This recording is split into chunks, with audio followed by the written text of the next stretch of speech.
The ABC15 investigators spending 2 years looking into medical imposters. And these fakes all got away with it because the system that should keep you safe failed miserably. But now, because of our documentary series, a leading lawmaker is taking action. Here's ABC15 investigator Dave Biscovic. We found state health boards struggle with medical imposters, even botch or ignore the cases entirely. And now there's a new bill that aims to fix that.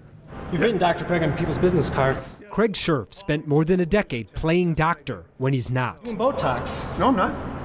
We have undercover video of you doing Botox.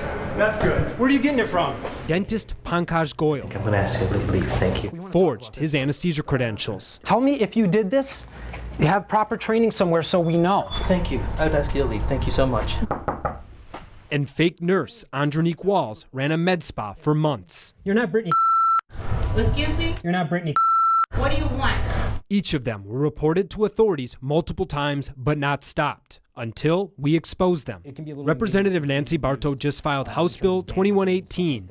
She's the top lawmaker on the House Health Committee, and her bill targets many of the major flaws our investigative documentary exposed. First and most important, it would force Arizona's 24 health boards to regulate unauthorized practice and verify complaints. In other words, take responsibility and investigate. Why is this necessary? Yeah, that's the guy. Well, these two repeatedly tried to report Dr. Craig to the medical board, but were turned away because the board said it didn't have jurisdiction. And at no point does anyone say, okay, we're going to take this on and look into this. None. Just kicking you back and forth. It went on for days. Second, boards would have to document imposter complaints and their findings, plus keep those records for 10 years.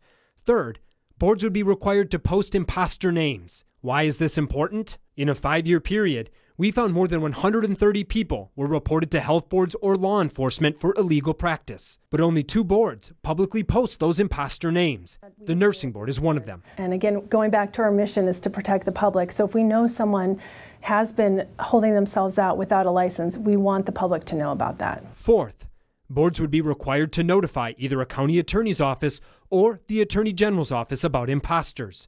Again, why? Good morning. The dental board ignored repeated complaints about dentist Pankaj Goyal's fake anesthesia credentials. The evidence was so obvious, he was arrested a week after our report. The dental board executive director abruptly retiring after we exposed her board's failure. Ms. Huguenin, can we ask you about this? You want to be official fair about this? I'm at a board meeting. Well, this is a public meeting, so this is the most appropriate time to talk to you about a public matter. Thank you. Finally, the board would stiffen penalties for imposters and make the unauthorized practice of all health professions a Class 5 felony. In many health fields, the penalty for practicing without a license is just a misdemeanor. Now, this bill was just filed. Hearings will come in the coming weeks. And if you want to make your voice heard on abc15.com/investigators right now, I've got details on this new bill and how you can contact your local legislator. For now, I'm Dave Biscovic, ABC 15, Arizona. And if you haven't seen our exclusive documentary series Impostors, we are airing the first 2 episodes in a special broadcast tomorrow night at 9 o'clock right here on ABC 15. You can also find all of the episodes right now by downloading the ABC 15 app on any of the streaming devices that you see here on your screen.